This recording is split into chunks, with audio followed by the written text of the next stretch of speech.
നമസ്കാരം. ഉപാസനയിലേക്ക് സ്വാഗതം. ഉപാസനയുടെ രാമായണ വിചാരം തുടർന്നുകൊണ്ടിരിക്കുകയാണ്. ഇന്ന് പഞ്ചഭൂതങ്ങളെയും രാമായണത്തെയും കുറിച്ച് ഒരു താരതമ്യമായിട്ടുള്ള അവലോകനമാണ് ഉപാസനയിലുള്ളത്. നമുക്കറിയാം, നമ്മുടെ ജീവന്റെ നിലനിൽപ്പിന് അടിസ്ഥാനപരമായി വേണ്ടത് പഞ്ചഭൂതങ്ങളാണ്. പഞ്ചഭൂതങ്ങൾ എന്ന് പറയുന്നത് ആകാശം, ഭൂമി, അഗ്നി, വായു, ജലം. ഈ 5 ഘടകങ്ങൾ എവിടെയാണോ ഒരുമിച്ച് സമ്മേളിക്കുന്നത് അവിടെയാണ് ജീവന്റെ തുടിപ്പുകൾ ഉണ്ടാവുക. അതുകൊണ്ട് തന്നെയാണ് നമ്മൾ ആധുനിക ശാസ്ത്രം ജീവന്റെ തുടിപ്പുകൾ തേടി മറ്റുള്ള ഗ്രഹങ്ങളിലേക്കും ഗോളാന്തര യാത്രകളിലേക്കൊക്കെ ശ്രമിക്കുമ്പോൾ അവിടെ ഏതെങ്കിലും തരത്തിലുള്ള ഒന്നിൽ കൂടുതൽ അല്ലെങ്കിൽ ഈ 5 പഞ്ചഭൂതങ്ങളും ഒന്നിച്ച് ലഭിക്കാവുന്ന സാഹചര്യങ്ങളുണ്ടോ എന്ന് നമ്മൾ അന്വേഷിക്കുന്നത്. ഒരു കണക്കിൽ ഈശ്വരൻ എന്ന് പറഞ്ഞാൽ എന്താ എന്ന് ചോദിച്ചാൽ ഈ പഞ്ചഭൂതങ്ങൾ തന്നെയാണെന്ന് നമുക്ക് പറയാം. കാരണം നാം അധിവസിക്കുന്ന പ്രകൃതിയുടെ പ്രതിരൂപങ്ങളാണ് ഈ 5 ഘടകങ്ങളും. അപ്പോൾ ഈ 5 ഘടകങ്ങളെ നമ്മൾക്ക് ഈശ്വരനായി സങ്കല്പിക്കുകയാണെങ്കിൽ ഈ പഞ്ചഭൂതങ്ങളുടെ സംരക്ഷണം ഇത് നമ്മുടെ നിലനിൽപ്പിന് അടിസ്ഥാനപരമായ കാരണമായതുകൊണ്ട് തന്നെ ഈശ്വര സേവ എന്ന് പറയുന്നത് ഇത് തന്നെയാണ്. അപ്പം അതുകൊണ്ടാണ് നമ്മൾ പരിസ്ഥിതി സംരക്ഷണം ഇത്രയധികം ഏതൊരു കാലഘട്ടത്തിലും, ഈ ആധുനിക കാലഘട്ടത്തിലും പരിസ്ഥിതി സംരക്ഷണത്തെക്കുറിച്ച് വളരെയധികം സംസാരിക്കുന്നത് മറ്റൊന്നുകൊണ്ടല്ല, നമ്മുടെ ജീവന്റെ നിലനിൽപ്പിന്റെ അടിസ്ഥാനം തന്നെയാണ്. നമുക്കറിയാം, പ്രത്യേകിച്ചും ഈ കർക്കിടക മാസത്തിൽ തന്നെ നമ്മുടെ നാട്ടിൽ അതിഭീകരമായ പ്രകൃതി ദുരന്തങ്ങളൊക്കെ ഉണ്ടായിക്കഴിഞ്ഞു. ഒരുപാട് ആളുകൾക്ക് ജീവഹാനി സംഭവിച്ചു. ഇതിനൊക്കെ കാരണമെന്തെന്ന് തിരഞ്ഞ് നമ്മൾ പോവുകയാണെങ്കിൽ നാം ചെയ്തു കൂട്ടിയ പ്രകൃതിയോടുള്ള എതിർ പ്രവർത്തനങ്ങൾ തന്നെയാണെന്ന് നമുക്ക് നിസ്സംശയം പറയാൻ സാധിക്കും. പക്ഷേ അതൊന്നും പറഞ്ഞ് പരസ്പരം പഴിചാരുന്നതിൽ ഒരു കാര്യമില്ല. കാരണം ഒരു രീതിയിലല്ലെങ്കിൽ മറ്റൊരു രീതിയിൽ നമ്മളെല്ലാവരും പ്രകൃതിക്ക് എതിരായി പലപ്പോഴായി പ്രവർത്തിച്ചു കൊണ്ടിരിക്കുന്നു. ഇവിടെയാണ് നമ്മുടെ ധർമ്മഗ്രന്ഥങ്ങളിലെല്ലാം പ്രകൃതിയെ കുറിച്ച് അല്ലെങ്കിൽ ജീവന്റെ നിലനിൽപ്പിന് ആധാരമായ പഞ്ചഭൂതങ്ങളുടെ പ്രസക്തിയെക്കുറിച്ച് ഒക്കെ പ്രതിപാദിക്കുന്ന കാര്യങ്ങൾ നമ്മുടെ ആചാര്യന്മാർ ഉണ്ടാക്കി വച്ചിരിക്കുന്നത്. രാമായണത്തിൽ തന്നെ നമുക്ക് പലപ്പോഴും പല സ്ഥലങ്ങളിലും അതിൻ്റെ ഒരു പ്രഭാവം കാണാം. ഇപ്പോൾ ഏറ്റവും അധികം ആദ്യമായിട്ട് നമുക്ക് മനസ്സിലാക്കുന്നത് രാമൻ്റെ വനവാസമാണ്. ഏതെല്ലാം ഭൗതിക സാഹചര്യത്തിൽ ജീവിക്കുന്ന, ഏതെല്ലാം സമ്പന്നതയിൽ ജീവിക്കുന്ന ഒരു വ്യക്തിയുടെയും ജീവന്റെ നിലനിൽപ്പിന് ആധാരമായ ഒരു തിരിച്ചുപോക്ക് ആ വനത്തിലേക്കാണെന്ന് രാമായണം നമ്മളോട് പറയുന്നുണ്ട്. കാരണം മറ്റെല്ലാം നൈമിഷികമാണ്, തിരിച്ച് ആ പ്രകൃതിയിലേക്ക് തന്നെ പോകേണ്ടവരാണ് നമ്മൾ. അപ്പോൾ ഈ ജീവിത കാലഘട്ടത്തിൽ തന്നെ ആ പ്രകൃതിയിലേക്ക് ഇഴുകിച്ചേർന്ന് ജീവിക്കാൻ നമുക്ക് സാധിച്ചാൽ അതാണ് നമ്മുടെ ജീവിതത്തിലെ ധർമ്മം, അതാണ് നമ്മുടെ ജീവിതത്തിലെ ഏറ്റവും നല്ല കർമ്മം എന്നുള്ളത് രാമൻ്റെ വനവാസത്തിലൂടെ നമുക്ക് രാമായണം പറഞ്ഞു തരുന്നുണ്ട്. ഇതേ അവസ്ഥ തന്നെയാണ് സുമിത്ര ദേവി തൻ്റെ മകനായ ലക്ഷ്മണനോട് പറയുന്നത്. അയോധ്യയെ അടവിയായി കാണുക, എല്ലാ സുഖ സൗകര്യങ്ങളുമുള്ള അയോധ്യ അത് തന്നെയാണ് ആ കാടും. അത് കഴിഞ്ഞാൽ പല സ്ഥലങ്ങളിലും ഇപ്പോൾ നമുക്ക് ഏറ്റവും അധികം മനസ്സിലാവുന്നൊരു ഭാഗമാണ് രാമരാവണ യുദ്ധ സമയത്ത് രാവണന്റെ പുത്രനായ ഇന്ദ്രജിത്ത് മേഘങ്ങളിൽ മറഞ്ഞു നിന്നുകൊണ്ട് വാനരന്മാരെയും രാമലക്ഷ്മണന്മാരെയും അമ്പെയ്തു വീഴ്ത്തി. ഒരു സാധാരണക്കാരന്റെ ഭാവത്തിൽ നിന്ന് ചിന്തിക്കുകയാണെങ്കിൽ ആകാശത്ത് നിന്ന് അസംഖ്യം ആയുധങ്ങൾ, ബാണങ്ങൾ, വിവിധ തരത്തിലുള്ള ബാണങ്ങൾ, അഗ്നിയായും ജലമായും വായുവായും എല്ലാം ഉള്ള തരത്തിലുള്ള ആയുധങ്ങൾ ജീവഹാനി സംഭവിക്കുന്ന വിധത്തിൽ വർഷിച്ചുകൊണ്ടിരിക്കുകയാണ്.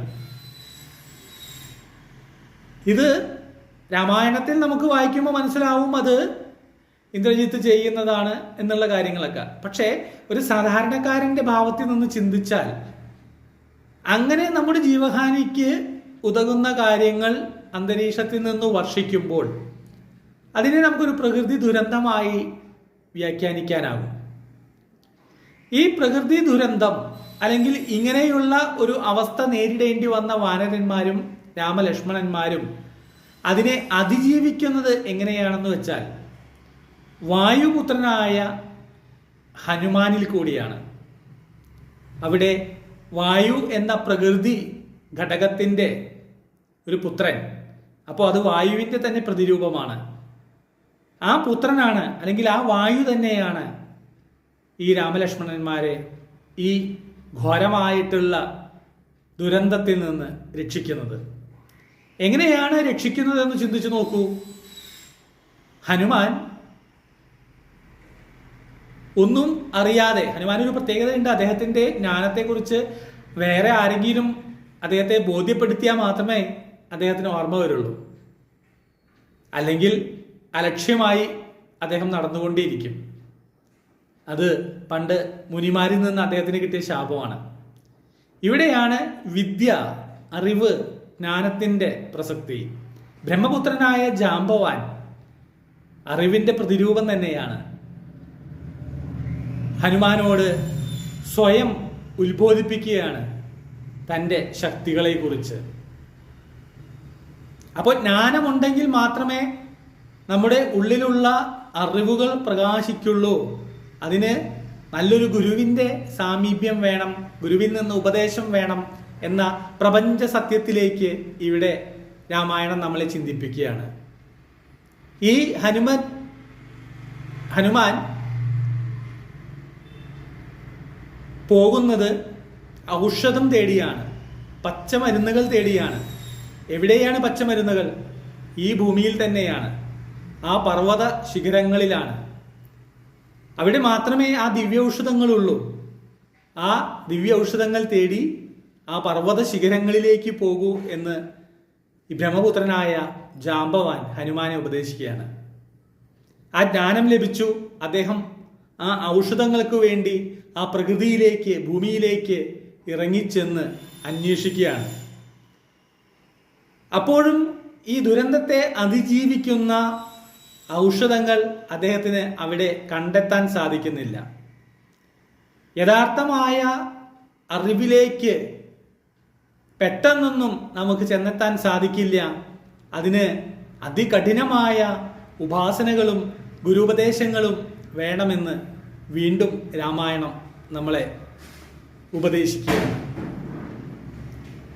അങ്ങനെ ഔഷധങ്ങൾ കാണാതെ ഇരുന്നപ്പോൾ ആ പ്രകൃതിയെ തന്നെ, ആ ഗിരിശൃംഗത്തെ തന്നെ തൻ്റെ ശക്തി കൊണ്ട് ഉയർത്തിപ്പിടിച്ച് ആ ഭൂമി അല്ലെങ്കിൽ ആ പർവ്വതം തന്നെ ഈ ഒരു മഹാമാരിക്ക്, ഈ ഒരു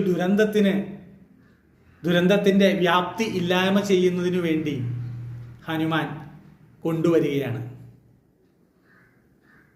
ആ പർവ്വതത്തെ കൊണ്ടുവന്നു വെച്ചു. അതിൽ നിന്ന് ആവശ്യമുള്ള ഔഷധങ്ങൾ എടുത്തു, സേവിച്ചു. രാമലക്ഷ്മണന്മാരും വാനരന്മാരും പൂർവാധികം ശക്തിയോടുകൂടി ഉയർത്തെഴുന്നേറ്റു. അവിടെ അലക്ഷ്യമായ ആ പർവ്വതത്തെ ഉപേക്ഷിക്കുന്നില്ല ഹനുമാൻ. കാരണം ഈ പ്രകൃതി ദുരന്തങ്ങളും ഈ അവസ്ഥകളും ഇനിയും സംഭവിക്കാം. ഒന്നോ രണ്ടോ ദുരന്തങ്ങളെ കൊണ്ടൊന്നും ഇത് തീരുന്നില്ല. കാരണം ഓരോ കാലഘട്ടത്തിലുള്ള മനുഷ്യർ തങ്ങളുടെ സ്വാർത്ഥതയ്ക്ക് വേണ്ടി അത്രയധികം പ്രകൃതിയെ ചൂഷണം ചെയ്തിട്ടുണ്ട്. അപ്പോൾ ഇത് വീണ്ടും ആവശ്യം വരും. അല്ലെങ്കിൽ ആ ചൂഷണം ഇപ്പോഴും തുടർന്നുകൊണ്ടിരിക്കുകയാണ്. അപ്പോൾ വീണ്ടും ആവശ്യം വരും. അതിനുവേണ്ടി ഹനുമാൻ ആ ഗിരിശൃംഗത്തെ എടുത്ത് തിരിച്ചു പറന്നു. വീണ്ടും അതെവിടെയാണോ ഉണ്ടായിരുന്നത് അവിടെ അതിനെ സ്വസ്ഥമായി പ്രതിഷ്ഠിച്ചു. എന്നിട്ടാണ് തിരിച്ചു വരുന്നത്. നമുക്ക് ആവശ്യമുള്ളത് എന്തും നമുക്ക് പ്രകൃതിയിൽ നിന്ന് എടുക്കാം. പക്ഷേ ഈ പ്രകൃതി എന്ന് പറയുന്നത് ഒരു അക്ഷയഖനിയല്ല. നമ്മുടെ പൂർവികർ നമുക്ക് വേണ്ടി ഉണ്ടാക്കി വെച്ചത് ആണ് ഈ പ്രകൃതിയുടെ സന്തുലിതാവസ്ഥ. അതിൽ നിന്ന് നമുക്ക് ആവശ്യമുള്ളത് എടുക്കാം.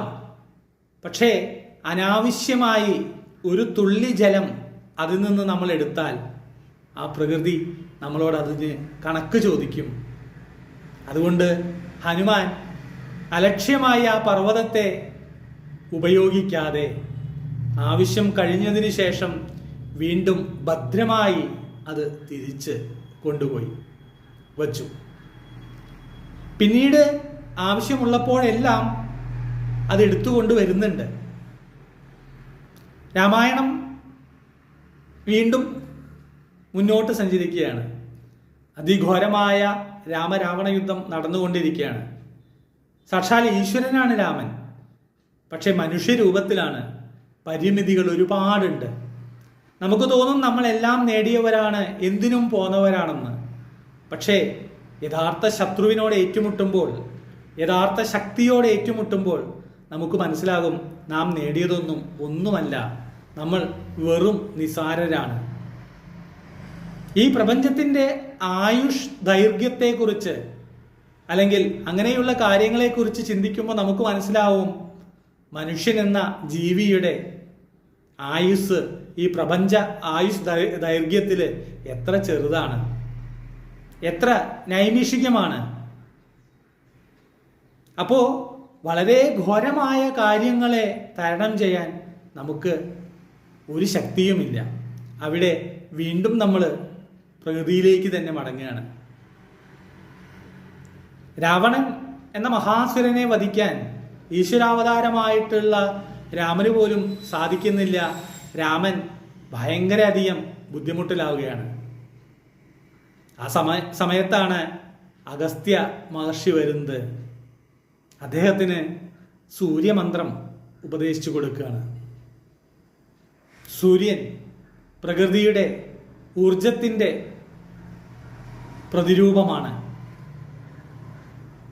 നമുക്ക് ഒരു പ്രവൃത്തി ചെയ്യണമെങ്കിൽ എത്രയും കൂടിയ അളവിലുള്ള ഊർജ സമ്പാദനം ആവശ്യമാണ്. അത് പലതരത്തിലുള്ള ഊർജമായിരിക്കാം. അപ്പോൾ ഏതൊരു കാര്യത്തിൻ്റെയും പരിസമാപ്തിക്ക് ആ ഊർജം നമുക്ക് ആവശ്യമാണ് എന്നുള്ളത് രാമായണം വീണ്ടും നമ്മളെ ബോധ്യപ്പെടുത്തുകയാണ്. അങ്ങനെ അഗസ്ത്യ മഹർഷി സൂര്യമന്ത്രം ഉപദേശിച്ചു കൊടുത്തു. ആ മന്ത്രം ചൊല്ലിക്കൊണ്ട് അല്ലെങ്കിൽ ആ മന്ത്രത്തെ ഉപാസിച്ചുകൊണ്ട് രാമൻ രാവണ നിഗ്രഹം ചെയ്യുകയാണ്. ഇങ്ങനെ രാമായണത്തിലുടനീളം മനുഷ്യനും പ്രകൃതിയും തമ്മിലുള്ള അഭേദ്യമായ ബന്ധത്തെക്കുറിച്ച് നമ്മുടെ ആചാര്യന്മാർ നമുക്ക് പറഞ്ഞു തരുന്നു. ഇത് രാമായണത്തിലല്ല, എല്ലാ ഗ്രന്ഥങ്ങളിലുമുണ്ട്. സനാതന ധർമ്മ ഗ്രന്ഥങ്ങളിലെല്ലാം പ്രകൃതി ഈശ്വരൻ തന്നെയാണ്. ഒരിക്കൽ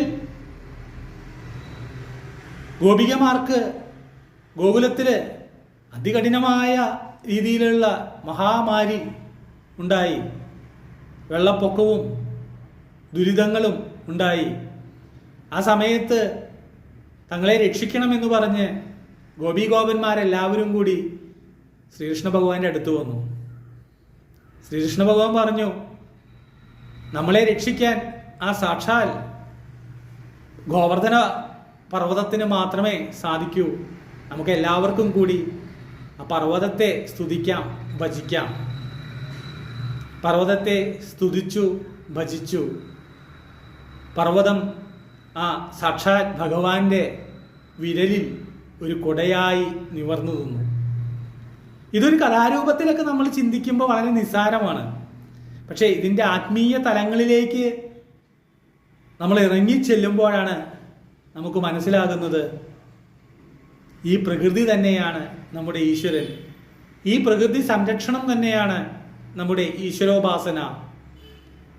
നമുക്ക് എന്ത് ദുരിതങ്ങൾ വരുത്തുന്നതും നമ്മൾ പ്രകൃതിയോട് ചെയ്യുന്ന ദുഷ്കർമ്മങ്ങളുടെ ഫലമാണ്. അതേ പ്രകൃതി തന്നെയാണ് അതിജീവനത്തിനു വേണ്ടി നമ്മളെ പ്രാപ്തരാക്കുന്നതും എന്ന് നമ്മുടെ ആചാര്യന്മാർ ഈ ധർമ്മഗ്രന്ഥങ്ങളിലൂടെയെല്ലാം നമ്മളെ ഉദ്ബോധിപ്പിച്ചുകൊണ്ടിരിക്കുകയാണ്. പ്രത്യേകിച്ചും കേരളത്തിൽ, ദൈവത്തിൻ്റെ സ്വന്തം നാട് എന്ന് പറയുന്ന കേരളം ഇപ്പോൾ ഒരു മഴ പെയ്താൽ അസുഖങ്ങളുടെയും ഉരുൾപൊട്ടലുകളുടെയും വെള്ളപ്പൊക്കങ്ങളുടെയും നാടായി മാറിയിരിക്കുന്നു. അതേപോലെ തന്നെ വേനൽക്കാലത്ത് അതികഠിനമായ വരൾച്ചയും അനുഭവിക്കേണ്ട സാഹചര്യങ്ങൾ ഇന്ന് ഈ ദൈവത്തിൻ്റെ സ്വന്തം നാട്ടിലുണ്ട്.